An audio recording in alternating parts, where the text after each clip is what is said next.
Olá, turma! E aí, tudo bem com vocês? Preparados para mais uma aula? Certinho? Então, vem comigo, vamos lá? Há um documento de cerca de 1650 a.C., conhecido como Papiro de Rim, onde um escriba chamado Harnes mostra problemas do cotidiano dos egípcios, envolvendo conceitos matemáticos, incluindo a regra de 3 simples, né? Como tudo começou, ó, a nossa regra de 3 em 1650 a.C., tá vendo? Então, ó, foi aqui, ó, nesse lindo e maravilhoso pedaço de papel encontrado que estamos aí a matemática belíssima, tá vendo? A nossa famosa regra de 3, utilizada até hoje por todos nós, tá vendo? Então, vamos lá, né? A regra de 3 simples é um processo prático para resolver problemas que envolvem 4 valores, dos quais conhecemos 3 deles, tá? Ou seja, nós temos 4 valores, nós conhecemos 3 e um é desconhecido. Onde esse que é desconhecido, nós usamos ele, colocamos uma incógnita. E o que é incógnita? É qualquer letra do nosso alfabeto, né? Muito comum na matemática nós usar a incógnita, tá? Então a incógnita é qualquer letra do nosso alfabeto, mas nós utilizamos mais X, Y e Z, mas pode ser qualquer uma. Onde essa letra vai o quê? Vai representar aquele valor desconhecido, no qual a gente vai ter que descobrir, tá certo? Então devemos, portanto, determinar um valor a partir dos 3 conhecidos, tá? Então, ó, a regra de 3 simples relaciona 2 grandezas diferentes através de uma proporcionalidade entre elas. Você lembra que já estudamos sobre isso? Assim, né? As grandezas, que elas podem ser diretamente proporcionais ou inversamente proporcionais. Eu acho que foi umas 2 aulas anteriores que nós vimos as grandezas proporcionais, né? Então, ó, como eu sempre digo a vocês, na matemática, um conteúdo leva para outro, tá? Então, a gente tem que aprender tudo bem direitinho, para a gente não se perder, tá ok? Então, nós temos o seguinte, ó, trouxe aqui para vocês um exemplo 1, né? Com 600 gramas de farinha de trigo, eu e meu irmão fazemos 50 biscoitos. Quantos biscoitos poderemos fazer com 1.800 gramas de trigo? Tá? Então, ó, solução. Primeiro passo que nós temos para resolver esse tipo de questões é organizar os dados, tá? Pegar todos os dados e organizar tudo bem direitinho. Então, aqui eu trouxe para você essa dica aqui, ó, que é super importante. Eu falo sempre para os meus alunos. Organizar tudo que se pede na questão, tá certo? Então, ó, primeiro vamos organizar os dados da questão em uma tabela, separando o que? As grandezas, tá? Então, pessoal, aqui eu tenho, ó, 600 gramas de farinha está para quanto? Para 50 biscoitos. Assim como 1.800 gramas está para quanto? Eu não sei. Então, ó, aqui por isso eu coloquei esse ponto de interrogação. E aqui também poderia ser o quê? Um X, tá? Onde esse X também está representando quem? Um valor desconhecido, a nossa famosa incógnita, tá? Então, ó, na tabela utilizamos o X para representar o valor desconhecido que descobriremos, com a regra de 3 simples. Mas antes, precisamos saber se essas grandezas são diretamente ou inversamente proporcionais, tá? Então, aqui, ó, mais uma vez a nossa tabela. Logicamente, com mais farinha de trigo, produziremos o quê? Mais biscoito. Não é verdade? Ou seja, se eu vou colocar mais farinha, então eu vou ter o quê? Mais biscoito. Então, ela é o quê? Olha aqui.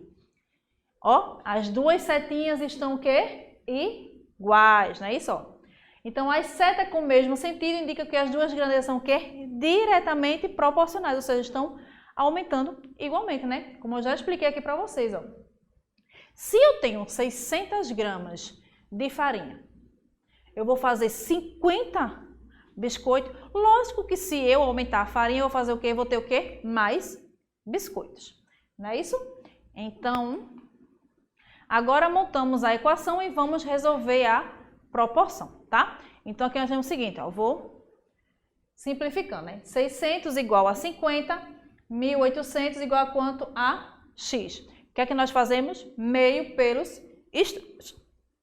Então, ó, achamos o seguinte. Na matemática, nós usamos a regra de cortar, tá? Eu posso cortar os zeros. Mas esses zeros eu só posso cortar o seguinte, ó. Zero de cima com o zero de baixo, tá bem? Eu não posso cortar os dois zeros um do lado com o outro não, tá? Isso jamais, em hipótese nenhuma. Pelo amor de Deus. Então, ó.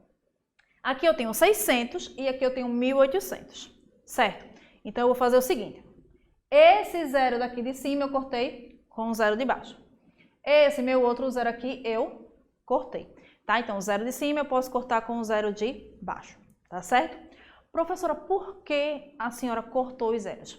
Esses zeros são cortados para facilitar os nossos cálculos, tá? Porque, ó, vem comigo. Ficou apenas o quê? 6 sobre 18, né? O número ficou menor, para assim a gente poder resolver, tá? Igual a quem é 50 sobre x. Então, eu tenho o quê? Eu tenho uma igualdade de frações. E como é que a gente resolve? Meio pelos extremos, tá? Ó, meios pelos extremos, tá ok? Vai ficar assim, ó. Deixa eu só voltar aqui, ó. 6 vezes x, tá? Então, se eu tenho 6 vezes x, vai ser o quê? 6x. Eu ainda não sei o valor de x, tá certo? Então, por isso vai ficar o quê? 6 vezes x, 6x. E 18 vezes 50, tá? Ó.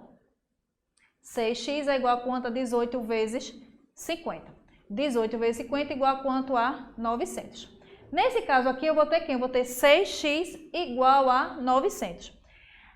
Eu já disse a vocês o seguinte. Quando eu tenho um número e uma letra juntinhos, quer dizer que eles estão o quê? Multiplicando, tá? Então, se eu tenho 6 vezes x, 6x, ele está o quê? Multiplicando. Se está multiplicando, ele vai passar o quê? Dividindo. Tá certo? Porque o inverso da multiplicação é a divisão, tá certo? E o inverso da divisão é a multiplicação, tá ok? Então, aqui eu tenho o seguinte, ó. Estava multiplicando, ele vai passar o quê? Dividindo. Então, vai ficar como? Ó, x é igual a 900 dividido por 6, ok? Ó, estava multiplicando, ele passou o quê? Dividindo. Como eu já disse várias vezes aqui a vocês, né? Toda fração é o quê? Uma divisão. Então, aqui eu tenho o seguinte, ó, x é igual a 900 sobre 6. Então, aqui eu vou fazer o seguinte, ó, 900 dividido para 6 é igual a quanto? A 150. Logo, poderemos produzir quantos? 150 biscoitos, ou seja, já encontramos o valor de x. X é igual a 150 biscoitos, ok? Vamos agora para o exemplo 2. Com uma velocidade de 80 km por hora, um carro faz um percurso em 50 minutos. Se a velocidade aumentar para 100 km por hora, quanto tempo ele levará para fazer o mesmo percurso? Vamos ver? Solução, né? Primeiro passo é fazer o quê? Organizar os dados da questão em uma tabela, separando as grandezas, tá certo? Então, aqui, ó, separei. Em 80 está para 50 e 100, que é o que ele quer descobrir. Coloquei ali agora uma incógnita, né? X, tá certo? Que x é quem? Nosso valor desconhecido. Comparando as grandezas, observamos que aumentando-se a velocidade, o tempo para fazer o mesmo percurso será o quê? Menor, não é? Então, em 80 para 50, em 100, ele vai o quê? Aumentar ou diminuir? O que é que vocês me dizem? Já deixei uma diquinha para vocês aqui embaixo, né? Logo, se uma grandeza cresce enquanto a outra diminui, elas são o quê? Inversamente proporcionais, não é isso? As setas com sentido oposto indicam que as duas grandezas são o quê? Inversamente proporcionais. Lógico, né? Se ele está indo mais rápido, logo ele vai chegar logo no seu local de origem, né? Vai chegar mais rápido, né? Então, ó, agora montamos a equação, tá? Então, vamos montar aqui a equação e resolver a proporção. ok? Nós temos que fazer o quê? Inverter os valores. Por quê? Porque eles são o quê? Inversamente, tá? Então, aqui eu tenho o seguinte, ó, 100 está para 80 igual a quanto? A 50 para x. Aqui eu tenho 100 sobre 80. Eu só posso cortar um zero de cima com um zero de baixo, ó. Então, aqui eu só cortei 1 e 1, tá? Não pude cortar o outro. Por quê? Porque não tinha outro zero. Então, aqui por isso ficou 10 sobre 8 igual a quanto? A 50 sobre x. Igualdade de frações, como é que nós resolvemos? Meio pelos extremos, tá certo? Então, aqui, ó, 10 vezes x, 10x. 8 vezes 50. Ó, 10x é igual a 50 vezes 8, que é igual a quanto? A 400. Mais uma vez, tá multiplicando, ele passa o quê? Dividindo. Então, aqui eu tenho, ó, 400 sobre 10. Para facilitar meu cálculo, eu posso cortar os zeros. 410, ele tem zeros em comum, né? Então, eu posso fazer o seguinte, ó. 0 com 0 eu posso fazer o quê? Cortar, tá? Então, 40 dividido para quanto? Para 1, né? Ó, já facilitou meu cálculo. 40 dividido para 1 é igual a quanto? A 40. Por quê? Porque eu cortei, ó, esse 0 com esse daqui, tá certo? Logo, o carro fará o percurso em quanto? Em 40 minutos, certo? Ok, turma? E aí, entenderam tudo certinho? Tudo ok com vocês? Então, um forte abraço, fiquem com Deus e até a próxima. Beijo!